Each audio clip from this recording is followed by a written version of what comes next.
What's show? Hey, man, how's it going? Good, Big D. Yeah, how are you? Good, good. How you doing, brother? All right, man. I finally made it to the big show You here. did, man. Welcome aboard. Welcome aboard, Big D, from the Bro-rons podcast. Yeah, I was a little afraid I was going to ruin the show until I heard Ramsey's book and Slim read the celebrity news. Right, we make sure the guests know that they can't be any worse. They can't suck any worse than us. The bar is set very low, my friend. No, I've heard other episodes that were really good. I figured I'd come on and ruin this one. This is just a bad one. This is a bad one, bro. Just kidding, man. What has been your favorite episode so far? Oh, dude, you know, bus pill blunt. Yes. That one had me dying for like 3 days. Every time I'd think about it, it'd just make me laugh, man. I think he should. I think he should smoke the bus pill blunt, bro. Yeah, maybe it'd help my eyes. You guys could have one together. You guys could share one. Yeah. You're what? You're blind in one eye, Big D, and legally blind in the other, correct? Yeah. So I'm pretty much fucked all the way around. So. Wow. How long has that been, bro? Well, I went blind in my right eye about 6 years ago, and then last year, about I guess it was March or April, went into the eye doctor, and he told me, you can't drive anymore, which was pretty crap because I was a mailman, so that pretty much ended that career. Yeah. So, but after that, it just kind of kept going downhill, and wow. Just deal with it. Do they know why? It's a combination of things, man. It's okay. When I was young, all the way up into my 20s, dude, I used to scrap a lot, so okay, quite a few punches to the eyes. That'll knock some shit loose. Yeah. Yeah. And then I had a couple of diseases when I was a child that they say kind of played into it, and so. Yeah. What did I have? A couple years ago, I had all these fucking spots I was seeing. I thought I was having I thought I was dying. I thought I had like a stroke or something. Because it looked like, you ever see in a movie when you see the little dot in the corner? Yeah. That's what it looked like, all of my fucking eyes. And then I went to the eye doctor, and the guy's like, yeah, this is normal. Shit just from the back breaks up, and it'll just happen in your 30s. And he said, don't be surprised if the other one does it soon. Like, it's just getting old. Yeah, it's just part of it, man. Do your kids get away with shit now though more? Like since you've lost some of your sight? Like yeah, they get away with a lot of stuff. They're smoking bus pill blunts in front of you, and you're like, what's that smell? It's incense. It's incense, Daddy. The bad part is it's my 6-year-old. Oh yeah, my bad. You gotta start him young. Yeah. Oh man, I loved on your newest show where you talked about you thought they were cocktail weenies, but they were just baby carrots, and you loaded your plate up.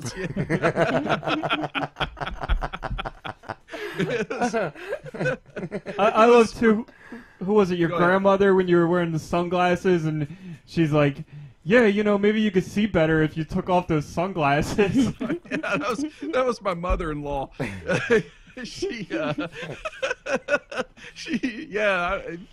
Poor lady, she honestly believed that,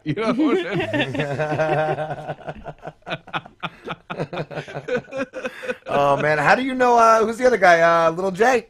Little R, that's my brother. Little R. Oh, it's your brother. Okay. I was gonna ask how you guys met. Yeah, that was kind of the combination of the name, man, because we were brothers and we were a couple of morons, so we just put it together and, let it fly. Ah, nice. That's cool. What has been one of your favorite episodes so far? Oh, like I said, the bus pill blunt one, and then man, the last one where you did Slim Rodica. Oh yeah, that was good. I meant of your show though, man. What's been one of your favorites of your show? God, of mine, probably the Manly Men episode. I think that one was pretty funny. And that was really the one that kind of kicked us off, man. And we started getting like a crap ton of downloads. And I was like, where the hell did this come from? Nice. And, it's kind of run from there. Yeah. Nice. What, I want to ask you too, did you mention you safety, was it you or was it Little R that talking about safety videos at work? Yeah, that was Little R, man. He retired from his job about probably 4 months ago, and he's been like looking for something just to do like a couple of days a week just because he got bored. Oh, okay, yeah. So he went in and took some job, and he was like, all he did was show me safety videos and then say, here you go, get to work. And he was like, what the hell is this shit? Does he like the job? No, he hated it. He quit, dude. Like one day, or not even a whole day. He's like, I got to go to my car for something, and then just never went back. He stayed there for 3 weeks. The one that he had before that, he stayed there for 3 days. It's like, I'm done with this. Now he's going back, and he works 1 day a week at a place that he hated after he retired from it for 30 years. But he's like, man, I can deal with their bullshit better than everybody else's. So was he old enough to retire, or was he did you just do all the right things and retire young? Well, yeah, he had 30 years in, and the way it worked was I think it was like if your age plus the amount of time you worked there equaled to 80, you could retire. When can I do that? Yeah. Shit. He had a pretty sweet job, and he told me the other day, he was like, man, I make more in 1 day back there than I was making in a whole week at this other place. Wow, can you get me a job, bro? If you can put up with a bunch of dumbasses, yeah, you can have a job. I think that's everywhere, though. I think every job is just dumbasses, bro. And bosses that don't know shit. You ask a boss a question, they never have an answer. Yeah, we did a little skit, or it was like a fake ad for a place called Lois Bakery, which is kind of a play off of the place that he works. And just talking about how crappy it was, and that they were proud of the fact they had an 80% turnover rate.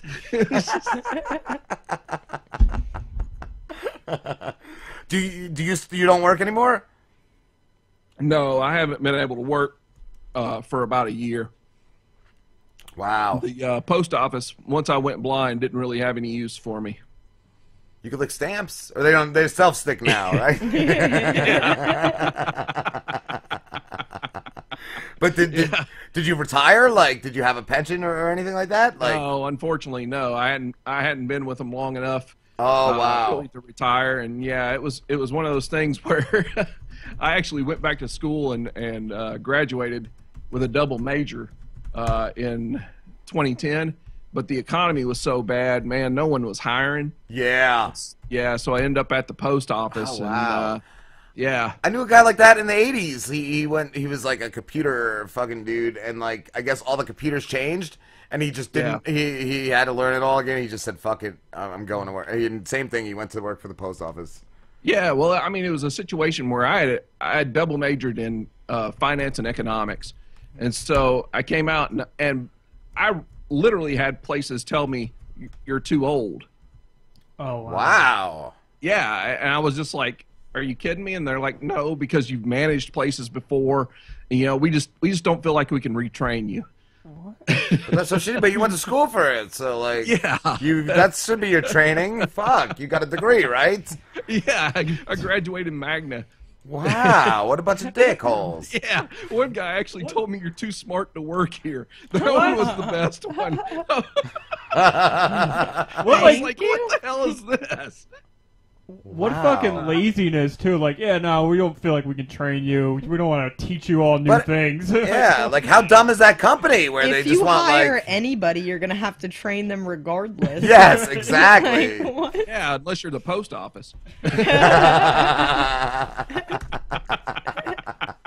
I got do you have any good post office stories? I got an uncle who's a postman, and yeah. he said there was one dude that instead of delivering the mail would go get drugs and put all, but where he would go get drugs, he would take all the mail that he had to deliver and put it in that place's mailbox. And so when they got these letters to reprocess, they'd already been like whatever stamped and shit like that. Like they figured it out. But the guy got fired, and because he wasn't offered I guess rehab or something for his drug habit, he got his job back with like a higher position. Yeah. That's amazing. He must have been a city carrier. And my uncle too was attacked by a dog, bro, and like really fucking mauled once. Yeah, I got attacked 2 years ago. Yeah. What kind of dog? That kind of sucked. Huh? Sorry, say that again. What kind of dog was it? it was just some kind of mutt, and it wasn't even the guy's dog. I walked up to this guy's house. It was his neighbor's dog. Fuck. Yeah. It was, but probably one of the best stories. Well, I had a gun pulled on me one time. Wow. Because I was trying to deliver a certified letter, and I guess they didn't want it. So, was it like a shotgun or was it like a handgun? no, it was a handgun. Yeah. And what the fuck? Like you were just supposed to turn the other way? Like Yeah, I was just standing there. I'm like, if you don't want the letter, hell, I don't care. you're right. You don't got to go that route, man. Shit. Yeah. You can't make anything go away. I mean, That got real serious over a fucking letter. Shit. That'll make your asshole pucker too. You open the door and they got one pointing right in your face, and you're like, I don't know. So That's kind of flattering how much power they thought you had. Yeah, they thought you were just Like, gonna. you're right. I'll take care of it. probably the best story I know of was there was a couple of city carriers who were meeting up every day and banging in the back of the mail truck. Nice. And they end up getting caught, and they were put on leave for like 3 weeks, and then they had their job back. So it was. They're just like you need to stay home and jerk off a lot. Like, Yeah, you got to get this stay out of your home, system. Take some cold showers. Come back in 3 weeks. It'll be fine. I was gonna say, did you say like a group of them would be up? So Was it two or more? It was two of them. It was this guy and this one chick. They were city carriers, and because there's a division. There's city carriers and there's rural carriers. No, I didn't know that. Yeah. So Post office they were secrets. meeting up in like the Kmart parking lot or something. Classy. Where was it like? Were they both city or was one rural? Like, was that like a no-no? Like, God, you're that's not like- supposed to bang the dirty rural. Yeah, that's like Romeo and Juliet type Yeah, shit. Yeah. star-crossed. Uh-oh. Star-crossed postman. That's a movie. Yeah. What do you say when you're banging her? Do you still call her a postman or what? What do you say? Like, mailman? Like, oh, you're the sexiest mailman. Sling that shit, bitch. Yeah. Or do you say you're the hottest male person? Yeah, Yeah, you gotta be politically you gotta be correct. Again, PC. it's for the kids. are you ready for my delivery? COD, baby. That's what my wife always says. She always said, I like the way my mailman delivers his package. You gotta come in with like a box with your dick in a hole in it. Like, be like, I got this package for you, baby. Wearing nothing else though, just the box. Fuck yeah, that's it. Put it on Facebook, one of those surprise openings. Whoa. God damn it. Oh. Ah, fuck. Hold on. Oh, we've had a beer explosion. Yeah. All right. I hate that. I wish I could have a beer, man. I'm on this stupid diet because I got so damn fat from not working. Oh, yeah? Ah. Well, you probably have like one beer. Or is it like Nah, a really... I'm on this no carb thing, man. Oh, it kinda okay. pisses me off a little So bit. like the same, what was it, the ketone diet or whatever? Yeah. Yeah, like yeah. a paleo diet, like one of those, yeah. Well, there is still like some alcohol because I was doing like the paleo diet for a while, and I know there's certain like hard liquors I think that you can have that have Yeah. Yeah, I can no still carbs have in like them. Jack and Diet Coke and crap like that, but man, we used to go to this Mexican restaurant all the time, and I'd have one or two beers, but they were always like 40-ounce Dos Equis Ambers. I was always like, yeah, I'm 2 and done, man. How much have you had to drink tonight? Just 2 beers. It's Just fine. 2. I'm surprised you remember to call Big D because I didn't give you a call earlier to remind you. Yeah, I mean, my secretary's out, and I thought maybe you'd give me a call, and I didn't know, man. What the hell was up with that? That shit? guy, man. Oh my God, that got me so mad, so mad. Not even asking, but I'm gonna need a phone call reminder that day. Yeah, He's right. a very important person. Yeah, he's a VIP. He's a VIP. That must be why we don't interview people. It's not normally. That's not like a normal occasion, like occurrence. But every now and then, you get a nudge. You get a nudge. Yeah. Oh, yeah. We actually did interview one guy. He was one of the comedians around here. He's a good guy. His name's Nick Woodruff. If you can find him on Facebook, man, look him up. He's pretty damn funny. How long's he been doing comedy? I think he said he's been doing comedy for about 3 years locally, and before that he was in a band and owned like a bar and a strip club or something, and up in Ohio. So yeah, he's been, he's been doing things in the public for a while, and he just kind of said that moving over to comedy was kind of an easy transition. Does that go hand in hand? Like you just been you've dealt with strippers for so long, you got so many stories. Yeah. I did that crap for 6 months, man, where I worked as a bouncer. Oh. No. I'm thinking about becoming one for the School of the Blind, though. Right. Yeah. Oh man, what you were a bouncer? Yeah, I worked as a bouncer here in a strip club here in Nashville. See anything crazy, like any fights or? Oh, man, the worst part I think of that job, man, was dealing with one.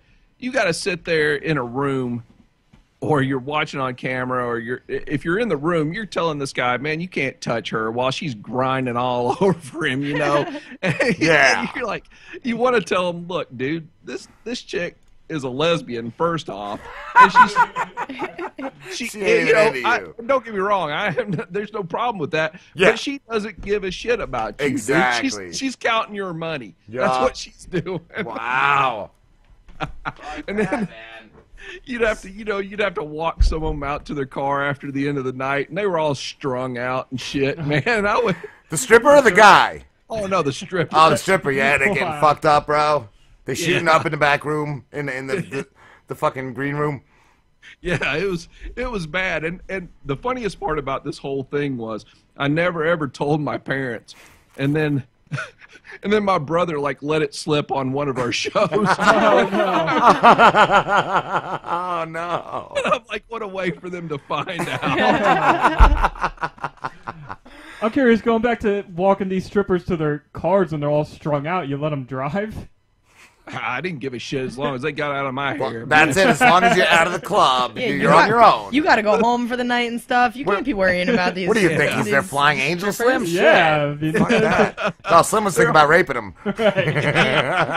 You need some beef jerky, Slim? That goes back to what I was saying today, man. The Too Many Rape song gets stuck in my head, and the Mike Jolitz, his promo, dude. That thing gets stuck in my head, man. I'll just be walking around singing all day. You said the Too Many Rapes, so you said you think of it like the Kit Kat commercial, right? Yeah. Too many rapes, too many rapes. So I kind of changed the words a little bit. But right, when you're singing it around the kids, you gotta... Yeah. I did Too Many Rapes, Too Many Rapes. Brian won't escape because he likes to be raped. That could be the new song for season 2. I like that. Yeah, just do it to the Kit Kat jingle. It'll get stuck. Big D, are you working on a comic book too? Yeah, man, I sent it to you. I thought so. Yeah. Dude, that shit was awesome. When is that coming out? I'm hoping by the end of July I'll be able to distribute it out to a few. I've actually got a couple of comic shops here in the U.S. and a couple of comic shops in England that's going to carry it. And then I'm going to have it online, probably on Comixology. And then there's an app coming out for independent comics called the Comic Hoss app. And it'll be on there. And actually, those guys have gotten some comics from IDW. I promised to be on there too. So, I mean, there's going to be a ton of independent comics just available, and you can actually buy like a monthly subscription. And I think for like 3 months it's like $10. It's not bad. And you can read as many comics as you want. It's called the Axeman Cometh. Can you give us a brief synopsis? Yeah, it's a Southern Gothic noir comic set in 1929. And if you're not familiar with Southern Gothic, probably the best-known Southern Gothic writer was Flannery O'Connor. And one of the big things about Southern Gothic is A, it's set in the South. B, there's some kind of mystical property to the story. And then C, the characters are always kind of broken in some way or form, shape or form. And so anyway, it's set in 1929, and it surrounds Robert Flint and his partner, William Brickshaw, and while they're chasing down a serial axe murderer from New Orleans all the way up to Jackson, Mississippi. Cool, cool. Yeah, it's awesome. Like you said, you gave me the first one to preview. This is fucking awesome, man. Awesome. I've got to thank Pete Davies, who illustrated it, and Robin Jones. He did the lettering, and then Sada Zine did the colors. That's what I was going to ask. Did you do any of it? Like, besides writing it, did you do any of the the drawing or anything? Unfortunately, I don't have that kind of gift.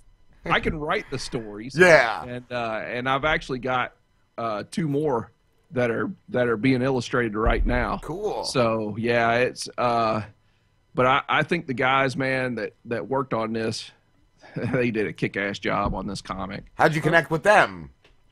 It's it's weird. I used to be on a podcast several years ago with my nephews called Games and Graphics, and we used to review comics and video games and movies, and we got kind of connected with some guys over in England who do independent comics, and we started interviewing them, and it ended up being a thing where I kind of made a lot of friends in the comic industry over there. Sweet. And so, yeah, actually, Rob and Pete are both live in the UK, and Saad lives in Bangladesh. So it's it's kind of a worldwide, project. Nice. I'm curious. You said they do all the illustrations. Do you kind of give them an idea of what you want the characters to look like, or do you just hand them the script and let them? Well, yeah, I try not to micromanage, but what I will do is I'll put a description. Okay, hey, in my mind, this character looks like this. This character looks like this. This character looks like this. And then when I'm writing the script, I'll say, here's the placement of the characters, and here's the emotions that they're showing on their faces, and then with the colors, I actually wanted to use kind of a psychology for the colors, because red, red plays a big part in the comic. Yeah. And it's used in such a way that it has impact. I didn't want the colors to just be lost on the page. So I've seen so many comics where I looked through and I was just like, okay, yeah, this looks good, but I guess it really just didn't have much meaning. And I know it sounds pretentious. Yeah. But it was a thing where, and because I don't want to give away the ending at all, but I wanted to use the colors also to try to screw with the reader's head, if that makes sense. So, and also, it was our idea to have it look like an old school comic. That's what it did. That's what I loved about it. It did. It felt like that, or like old TV.